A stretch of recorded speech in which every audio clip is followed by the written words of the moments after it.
নমস্কার, আমার নাম প্রিয়াঙ্কা চক্রবর্তী। আমি উড়িষ্যার রাউরকেলা শহর থেকে বলছি। গল্প হলেও সত্যির আসরে আমার সমস্ত দাদা দিদি বন্ধু বান্ধব ছোট ছোট ভাই বোনদের সবাইকে জানাই শুভ নববর্ষের অনেক অনেক প্রীতি শুভেচ্ছা এবং অভিনন্দন।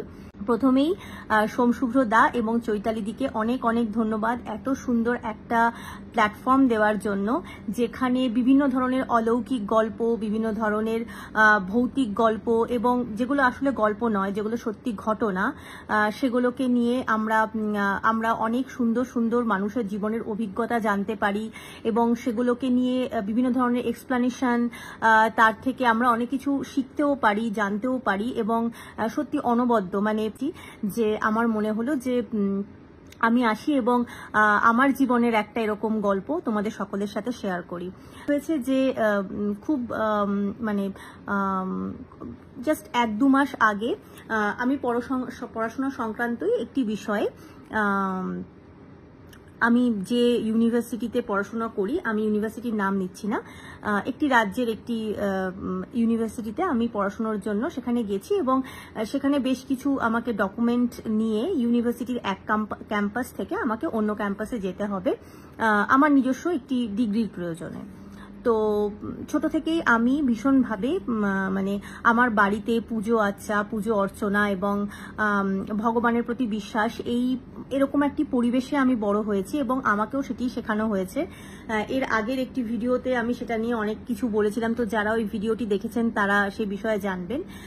যাই হোক, তো আমি যখন ক্লাস 6 কি 7-এ পড়ি তখন থেকেই আমার মা আমাকে যেটা শিখিয়েছিলেন সেটা হচ্ছে শিব পুজো করা। কারণ কি হয়, বাচ্চা মানুষদের না আধ্যাত্মিক বিষয়টা বোঝানোটা একটু ডিফিকাল্ট। কারণ আমরা বেশিরভাগ ক্ষেত্রে বাচ্চারা যখন পুজো আচ্চা ব্যাপারটার সাথে নতুন নতুন পরিচয় হয়, তখন এই যে নিয়ম ব্যাপারগুলোকে না তাদের ওরা তখন ব্যাপারটাকে ঠিক বুঝে উঠতে পারে না। তো প্রথম থেকেই ভাবে বাবা এত নিয়ম, তার থেকে ভাই এইগুলো না মানলেই নয়, এরকম একটা। তো সেই ব্যাপারটা যাতে আমার মধ্যে তৈরি না হয়, তাই জন্য মা আমাকে ছোটবেলায় বুঝিয়েছিলেন যে শিব ঠাকুরকে খুশি করা খুব সহজ, শুধু একটা বেলপাতা আর ওনার মাথায় একটু জল চাই। শিব ঠাকুর হচ্ছে এমন একজন দেবতা যিনি ভীষণ অল্পেতে তুষ্ট, ওনাকে তুষ্ট করার জন্য বেশি কিছু দরকার পড়ে না।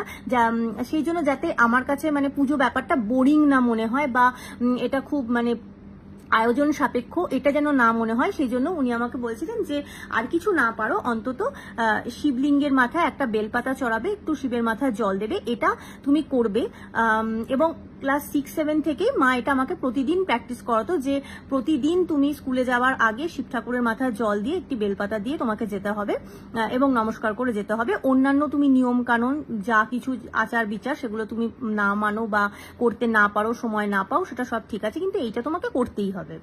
আর যেটা করতে হবে সেটা হচ্ছে শিবরাত্রির উপোস। তো এই প্রসঙ্গে একটা কথা বলি যে সবাই এটা বাঙালি ঘরে ঘরে জেনারেলি মনে করা হয় যে মেয়েরা শিব পুজো করে হচ্ছে ভালো বর পাওয়ার উদ্দেশ্যে, কিন্তু আমি না ছোটবেলায় ভীষণ অসুস্থ, খুব বিভিন্ন রোগে ভুগতাম। হ্যাঁ, এই জ্বর হচ্ছে, এই সর্দি, এই পায়খানা হচ্ছে, এই মাথা যন্ত্রণা, এই এতটাই রুগ্ন থাকতাম যে আমি ভীষণ একদম রোগা ছিলাম এবং কোনো রোগ হলে তার সাথে আমার লড়াই করার অতটা যে ইমিউন যে পাওয়ারটা সেটা আমার ছোটবেলায় খুব কম ছিল। তো সেই জন্য না মা আমাকে বলতেন যে শিব ঠাকুর হচ্ছে একদম শান্ত শিষ্ট এবং সহ্য, যে কোনো কিছু যে মানসিক যে আমাদের যে চঞ্চলতা বা একটা যে কোনো পরিস্থিতি, কঠিন পরিস্থিতিতে পড়লে আমরা যেরকম বিচলিত হয়ে উঠি, তো সেই জায়গাটা থেকে মনকে শান্ত রাখতে গেলে তুমি শিবের স্তুতি পাঠ করবে এবং মা শিখিয়েছিলেন এটা আমাকে যে এবং ওম নমঃ শিবায় এটা জপ করবে, তাহলে কি হবে, মন শান্ত হবে এবং এই যে তোমার শারীরিক যে প্রতিবন্ধকতাটা এইটাকে তুমি কাটিয়ে উঠতে পারবে এবং তোমার কাজে তোমার ফোকাসটা রাখতে পারবে। এই কারণে মা আমাকে এবং মা বলেছিলেন যে এই যে উপোস করাটা হচ্ছে কিছুই না, জাস্ট নিজের কনসেন্ট্রেশনটাকে সারা দিন যে আমি জল না খেয়ে, আমি কিছু না খেয়েও সারাটা দিন আমি কাটাতে পারি এবং আমার নিজের কাজে আমি ফোকাস থাকতে পারি, এই প্র্যাকটিসটা করার জন্য মা আমাকে খুব ছোটবেলার থেকে শিবরাত্রির উপোস করাটা শিখিয়েছিল এবং আমিও তখন কিছু না বুঝেই এটা আমার কাছে খুব তখন ইন্টারেস্টিং লেগেছিল যে পাড়াতে সবাই করে, তো আমিও করব। তো সেই জায়গা থেকে এটা শুরু হয়। তারপর আস্তে আস্তে যখন বড় হই তখন তো মানে ব্যাপারটা মানে শিব ঠাকুরের প্রতি সেই ভক্তিটা ততদিনে আমার গ্রো করে গেছে। তো তখন আমি সেই ভক্তিটা থেকেই মানে ভক্তি ভরেই শিব পুজো করতাম। এবং মায়ের, এটা আমার মায়ের মানে অগাধ বিশ্বাস এবং বাবারও অগাধ বিশ্বাস যে শিব ঠাকুর অল্পেতেই তুষ্ট হন বলেই তার ভক্তরা যখন কায় মনোবাক্যে তাকে ডাকে এবং তার উপস্থিতির প্রয়োজন বোধ করে তখন তিনি ঠিক আসেন এবং হেল্প করেন। তো সেই জিনিসটা আমাকেও মা সবসময় বলতো যে যখন দেখবি তুই কোনো সময় বিপদে পড়বি, ঠাকুরকে ডাকবি, দেখবি ঠিক ঠাকুর এসে তোকে হেল্প করবে। তো এইটা শুনে শুনেই আমি বড় হয়েছি। যাই হোক, এবার এখন এই যেটা বলছিলাম যে পড়াশোনার সংক্রান্ত কাজে ওই যে জায়গাটা আমি গেছি সেই জায়গাটা হচ্ছে একটু পাহাড়ি জায়গা এবং ট্রাইবাল লোকজন। তো ওখানে না যাতায়াত ব্যবস্থা, এক হচ্ছে যাতায়াত ব্যবস্থাটা ভীষণ মানে খুবই কষ্টসাধ্য, ঠিক আছে, যে পাবলিক ভেহিকলস সেরকমভাবে পাওয়াই যায় না। তো আর রাস্তা তখন মানে আমি যখন গেছি তখন রাস্তায় কাজ চলছে, তো রাস্তাঘাটও মানে ভীষণভাবে মানে রাস্তাতে যেটা যেতে 2 ঘন্টা লাগার কথা সেটা 4 ঘন্টা লাগছে, মানে আপনাকে হাতে আরো 2 ঘন্টা এক্সট্রা নিয়ে বেরোতে হবে। তো যাই হোক, এবার যে কোনো প্রফেশনে এমন কিছু লোক থাকে যারা আপনাকে দরকার নেই কিন্তু আননেসেসারি আপনাকে হ্যারাস করবে, বিকজ তারা মানুষকে হ্যারাস্ট হতে দেখে তাদের ইগো স্যাটিসফাই হয়। এবং এটা সব প্রফেশনেই আছে, যে কোনো প্রফেশনে আপনি এরকম লোক বা প্রাত্যহিক জীবনের আমরা সবসময় এরকম লোকের মানে সাথে আমাদের পরিচয় হয়েই থাকে। তো মানে সেই সময় আমি যখন আমার কাজটা করতে যাই তখন আমি এরকমই একজন লোকের সাথে ডিল করছিলাম, যিনি মানে আমি পরিষ্কার বুঝতেই পারছিলাম যে তিনি আমাকে হ্যারাস করছেন, আননেসেসারি হ্যারাস করছেন, দরকার নেই, কিন্তু তিনি আমার ঊর্ধ্বতন কর্তৃপক্ষ। তো ন্যাচারালি আমি তাকে তো এটা নিয়ে কন্ট্রাডিক্ট করতে পারি না। আমি জানি আমাকে তার কাছ থেকেই কাজটা বার করতে হবে এবং আমি জানি যে করে হোক আমাকে মানে এই পুরো বিষয়টাই হ্যারাসমেন্টটাও আমাকে মানে মেনে নিতে হবে। তো মানে শারীরিকভাবে মানসিকভাবে না আমি ভীষণ বিধ্বস্ত ফিল করছি যে মানে উফ বাবা, কবে মানে এই ব্যাপারটা শেষ হবে, আমি কি করে এই মানে কাজটা আমাকে এক ক্যাম্পাস থেকে অন্য ক্যাম্পাসে নিয়ে যেতে হবে, ডকুমেন্টস গুলো নিয়ে যেতে হবে, ওই ক্যাম্পাসে আমাকে সেটা দেখাতে হবে যে ডকুমেন্টস গুলো সব ঠিকঠাক আছে কি না আছে। তো ওই বিষয়ে আমি ভীষণ মানে মানসিক এবং শারীরিকভাবেও আমি ভীষণ বিধ্বস্ত। তো যাই হোক, তো এরই মধ্যে কি হয়েছে, আগের বছর আমার পরিবারের একজন মানে মারা গেছেন, গত হয়েছেন বলে আমার একটি বাৎসরিক অসৌচ চলছিল। তো সেই জন্য আগের বছর কি হয়েছে, আমি শিবরাত্রির যে উপোসটা আমি সেটা করতে পারিনি এবং মানে সেই পুজোটাও আমি দিতে পারিনি। তো এবছর আমি মনে মনে ভেবেছি যে আমার তো অসৌচ কেটে গেছে, তো এইবার যে শিবরাত্রির পুজোটা আমি মন দিয়ে ভালোভাবে দেব। কারণ যা হয় এতদিনের একটা প্র্যাকটিস, তো একবারও যদি না করতে পারি তাহলে একটা মনের ভেতরে খচখচ করে বা মনে একটা অস্বস্তি বোধ হয়। কিন্তু এবার যখন যে ডেটে শিবরাত্রি পড়েছিল আমি তখন ওই আমার ইউনিভার্সিটির ওই কাজে আমি ওখানে গেছি। তো এবার ওটা একটা নতুন জায়গা এবং সব থেকে বড় কথা যে কাজ নিয়ে আমি এত তখন মানসিকভাবে আমি বিধ্বস্ত এবং খুব অ্যাংশাস যে কি হবে আমি জানি না, কিভাবে কি হবে আমি জানি না। তো সেরকম একটা টাইমে না আমি ভাবছি এবারও মানে আমার হোম টাউনেও আমি নেই, তো কি করে শিবরাত্রি এবারও আমার মিস হয়ে গেল, এইবারে শিবরাত্রিটাও মানে করা হবে না, আমি এরকমই ভাবছি আর কি, ঠিক আছে। তো যেদিন শিবরাত্রির যেদিন শিবরাত্রি পড়েছে সেদিন অ্যাকচুয়ালি সব ডকুমেন্টগুলো নিয়ে আমার ওই ইউনিভার্সিটির এক ক্যাম্পাস থেকে আরেক ক্যাম্পাসে যাওয়ার কথা। তো আগের দিন আমি সমস্ত কিছু যা ডকুমেন্ট যা আমার রেডি করার কথা সেগুলো সব আমি নিয়ে এসেছি, কিন্তু আমার একটা ইনটুইশন বলছে যে আমি যখন ডকুমেন্টসগুলো নিয়ে আসছি আমার তখন একটা স্বাভাবিক ইনটুইশন বলছে যে কিছু তো গন্ডগোল হচ্ছে এবং যে গন্ডগোলটা হচ্ছে সেটা জেনে বুঝে গন্ডগোল করা হচ্ছে, বিকজ আমার যে ঊর্ধ্বতন কর্তৃপক্ষ উনি চান যে আমি এই ব্যাপারটাতে সাফার করি বা হ্যারাস্ট হই। কিন্তু আমার কাছে মানে কিন্তু এটা তো জাস্ট আমার ইনটুইশন, আর তো কিছু না, আমি তো এর এগেনস্টে কোনো রকম অ্যাকশন নিতে পারছি না। তো আমি ভাবলাম মনে মনে ঠিক আছে লেটস সি, দেখা যাক না কি হয়।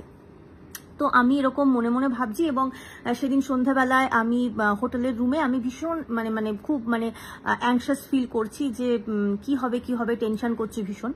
তো হঠাৎ করে না আমি শুনছি যে কেউ একজন, মানে এটা হচ্ছে জাস্ট শিবরাত্রির আগের দিনের সন্ধ্যেবেলার কথা আমি বলছি, যে সময় আমি খুব অ্যাংশাস ফিল করছি, আমি দেখছি কেউ খুব জোরে জোরে ওম নমঃ শিবায় চ্যান্ট করছে, ঠিক আছে? যেটা আমার মা আমাকে সবসময় বলতেন যে যখনই তুমি এরকম কোনো বিপদে পড়বে সবসময় শিব ঠাকুরের নাম করবে।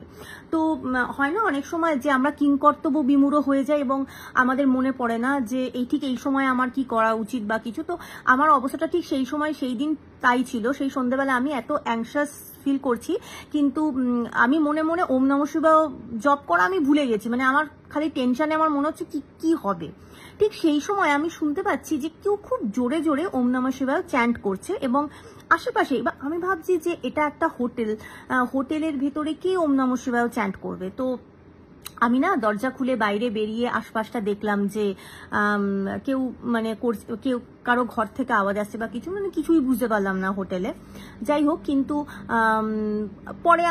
পরে আমি এটার এই এক্সপ্লেনেশনটা দিলাম যে হ্যাঁ, আশেপাশে হয়তো কোনো বাড়িতে কেউ পুজো দিচ্ছিলেন সন্ধ্যাবেলায় এবং জানলা দরজা খোলা রয়েছে, তো ন্যাচারালি হয়তো সেই চ্যান্টিংটাই আমার কানে এসেছে। কিন্তু খুব মানে একদম স্পষ্ট, খুব জোরে জোরে কেউ 108 বার, যেটা আমাদের হয় মানে আমরা ওম নমঃ শিবায় চ্যান্ট করি, সেটা কেউ একজন করছিলেন। এবং সেই মুহূর্তে ওনার ওই চ্যান্টিংটা আমাকে হঠাৎ করে সেই টাইমে মনে করিয়ে দিল যে আরে মা তো বলেছিল যে এরকম সময় ঠাকুরকে ডাকলে তাহলে মনটা অনেকটা শান্ত হয়। এবং আমি জানি না, মানে সেই মুহূর্তে ওনার ওই চ্যান্টিংটা না আমাকে একটা সেন্স অফ কামনেস যেটা হয় সেটা আমাকে ভীষণ একটা রিলিফ দিয়েছিল। আমার খুব ভালো লেগেছিল ওই সময় ওনার ওই চ্যান্টিংটা, এবং খুব সুন্দর উনি সুর করে করে ওম নমঃ শিবায় চ্যান্ট করছিলেন।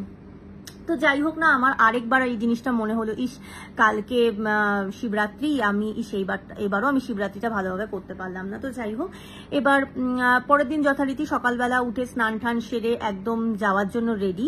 তো সেই সময় না যে গাড়ির ড্রাইভার, যার গাড়িতে আমি যাব, উনি আমাকে ফোন করে বলছেন যে ম্যাডাম রাস্তার অবস্থা ভীষণ খারাপ, তো আমার আসতে আরো 8 ঘন্টা দেরি হবে।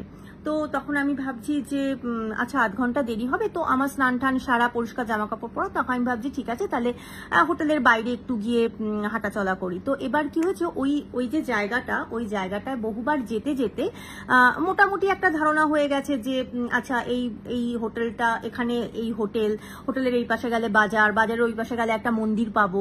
তো আমি তখন মনে মনে ভাবলাম যে সকাল সকাল যখন সব হয়ে গেছে যাই একটু মন্দির ঘুরে আসি। এবং সেদিনই শিবরাত্রি। তো আমি জানি না, আমি হোটেল থেকে জাস্ট বেরোলাম, তো আমি দেখলাম হোটেলের পাশেই হচ্ছে আমি এক প্যাকেট দুধও পেয়ে গেলাম, শিব ঠাকুরকে পরানোর জন্য মালা পেয়ে গেলাম, শিব ঠাকুরকে দেওয়ার জন্য ভোগ দেওয়ার জন্য সন্দেশ পেয়ে গেলাম।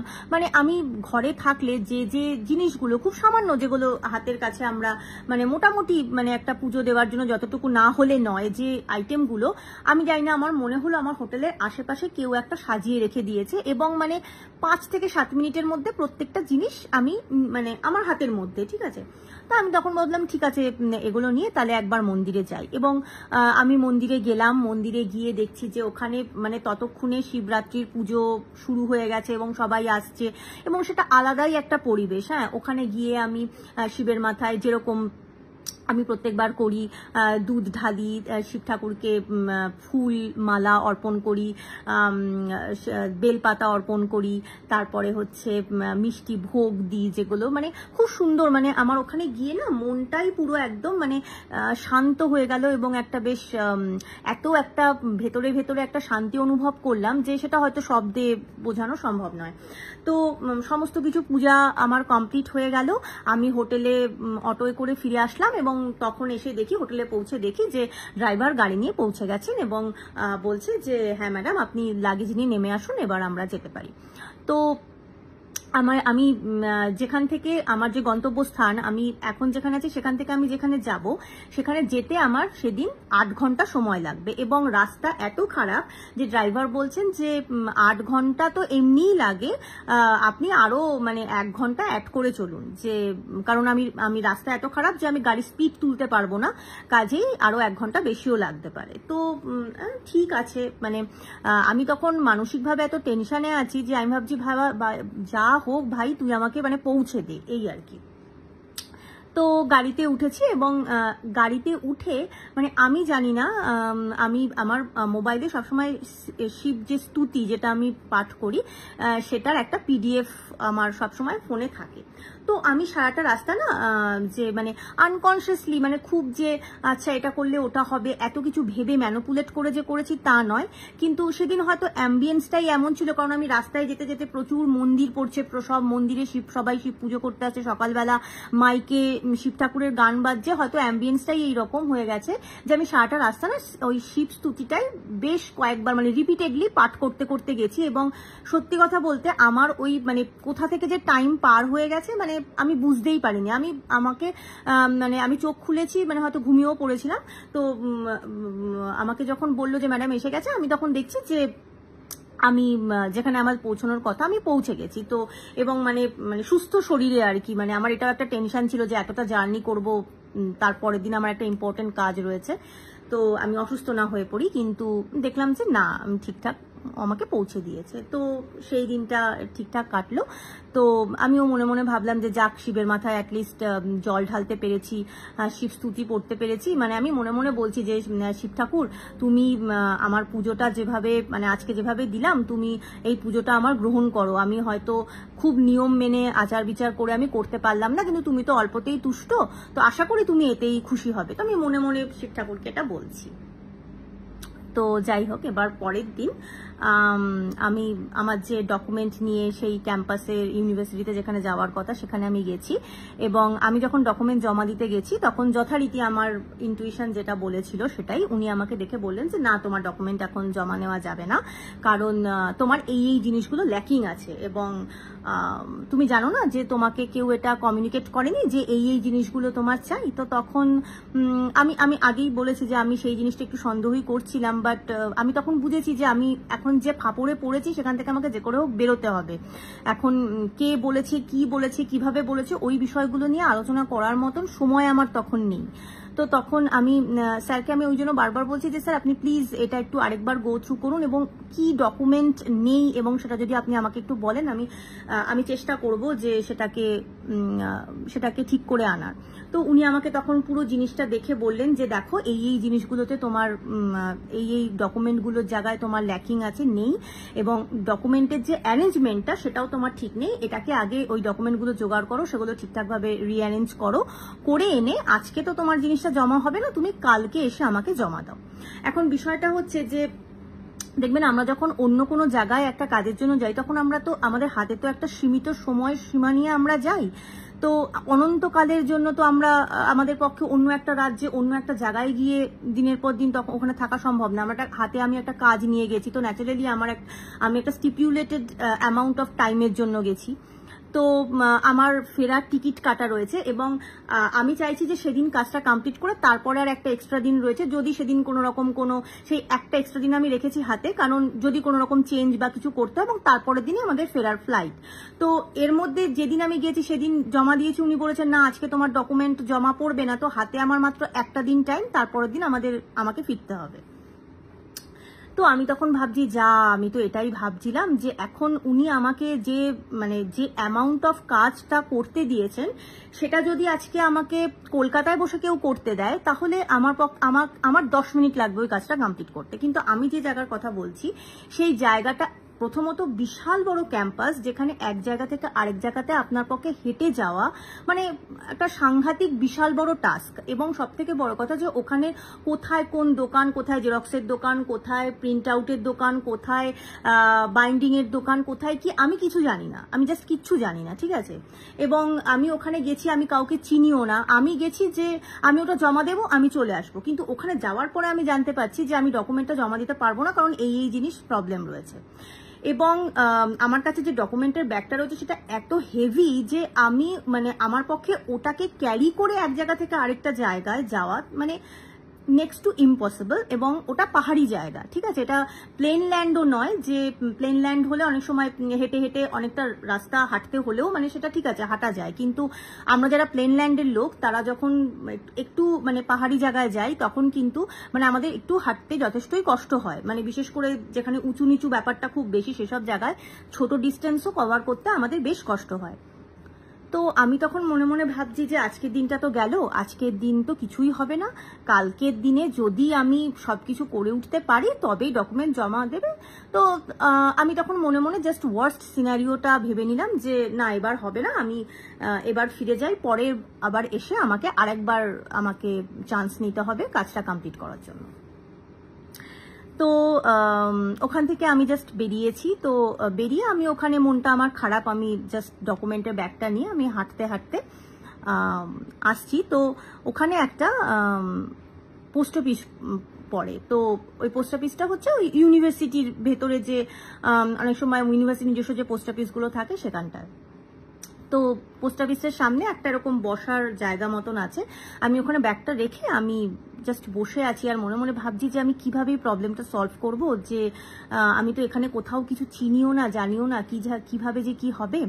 তো এর মধ্যে একজন দেখছি যে একজন বেশ মানে ফর্সা, সুদর্শন এবং মানে বেশ দেখেই মনে হচ্ছে যে মানে উনি ইউনিভার্সিটির কোনো টিচার হবেন বা কিছু, মানে দেখেই মনে হচ্ছে উনি খুব একজন মানে খুব হয় না একজন সৌম্য দর্শন ব্যক্তি যেরকম আমরা বলি ওই রকম একজন।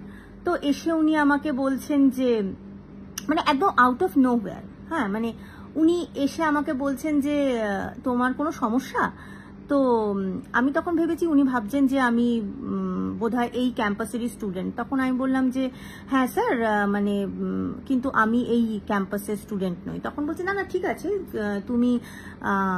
তুমি বলো তোমার কি সমস্যা হচ্ছে। তো তখন আমি ওনাকে সবটা খুলে বললাম যে স্যার এই প্রবলেম, তো আমি এখানে তো কিছুই চিনি না, আর এত মানে ডিস্টেন্সটা আমার পক্ষেও মানে যাতায়াত করাটাও আমার জন্য খুব টাফ হয়ে যাচ্ছে এরকম।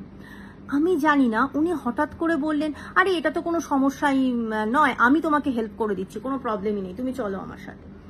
তো প্রথমে তো আমি একবার প্রথমে ভাবলাম যে প্রথমে যা হয়, আমি প্রথমে ভাবছি একে বিশ্বাস করাটা কি ঠিক হবে, কেন আমাকে এসে হঠাৎ করে যেচে আমাকে হেল্প করতে চাইছে বা কিছু। তখন উনি বোধহয় ব্যাপারটা আইডিয়া করতে পেরেছেন। তখন উনি আমাকে বলছেন যে উনি নিজের আই কার্ডটা আমাকে দেখাচ্ছেন, হ্যাঁ দেখিয়ে আমাকে বলছেন যে আমি এই ইউনিভার্সিটির অমুক ডিপার্টমেন্টের প্রফেসর, তুমি আমাকে ট্রাস্ট করতে পারো, কোনো অসুবিধে নেই, তুমি একটু বসো, আমি আমার পোস্ট অফিসে একটা কাজ আছে, আমি কাজটা করে এসে তোমার সাথে কথা বলছি। তো আমি ওখানে মনে মনে বসে বসে ভাবছি যে কি মানে কিভাবে উনি আমাকে হেল্প করতে পারেন, আমি সেটাই বুঝতে পারছিলাম না। যাই হোক, উনি পোস্ট অফিস থেকে ফিরে এসে আমাকে বললেন যে ওনার সাথে ওনার একজন স্টুডেন্টও ছিল, হ্যাঁ তখন আমাকে বলছে যে চলো এই স্টুডেন্টটি ওর হোস্টেলে যাবে, আমি ওকে হোস্টেলে নামিয়ে দিয়ে তুমি চলো, আমি বুঝতে পেরেছি তোমাকে, আমার মনে হয় আমি তোমাকে হেল্প করতে পারবো।